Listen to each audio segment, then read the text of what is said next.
and House Republican Whip Steve Scalise. He is also sitting on the House Energy Committee. Congressman, it's great to see you this weekend. Thanks so much for being here. Great to be back with you, Maria. So is this the right move? The president tapping into the strategic oil reserves once again?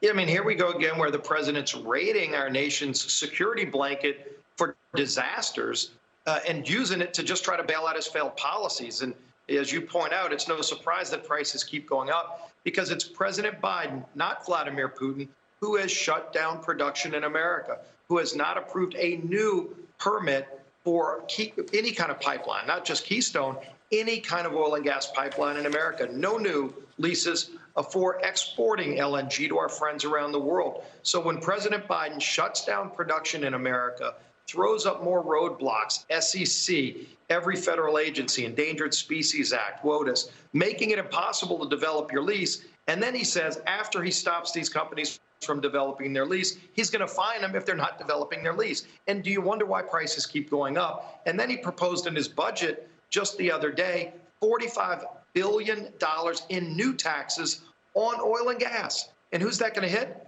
Low-income families with higher gas prices. This is lunacy. People get it. They're furious. They know it's not Putin doing this. They know it's Joe Biden, and he keeps doubling down.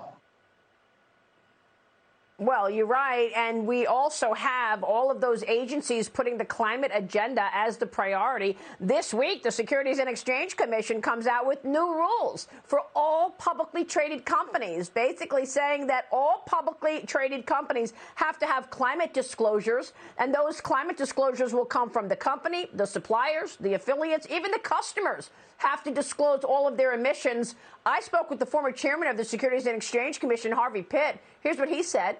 For the SEC to require affirmative disclosures about carbon emissions and apply a one-size-fits-all to all companies about that, I think is going to sorely test the ability of the SEC to gain credibility for rules that are clearly and undoubtedly within its authority. They're going to lose credibility if they keep pushing this private climate agenda. Your thoughts? Yeah, not only will they lose credibility, this is going to add billions of dollars of cost to families. Does he not realize that inflation is probably the biggest problem in the country?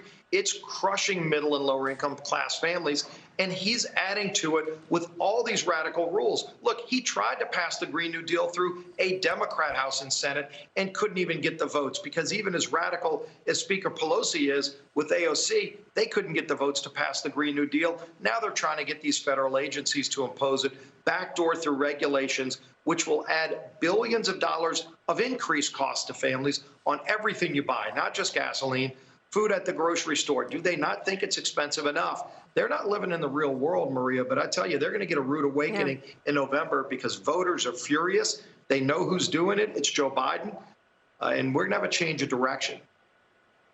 Well, they don't believe it's Putin. We have a timeline of inflation, and it clearly moves on the president signing into law the COVID relief package, the infrastructure package, and the moves to push the Build Back Better agenda forward. But another big story that you are working on is the CDC under fire for giving the teachers union a role in creating the guidance that kept schools closed during the pandemic.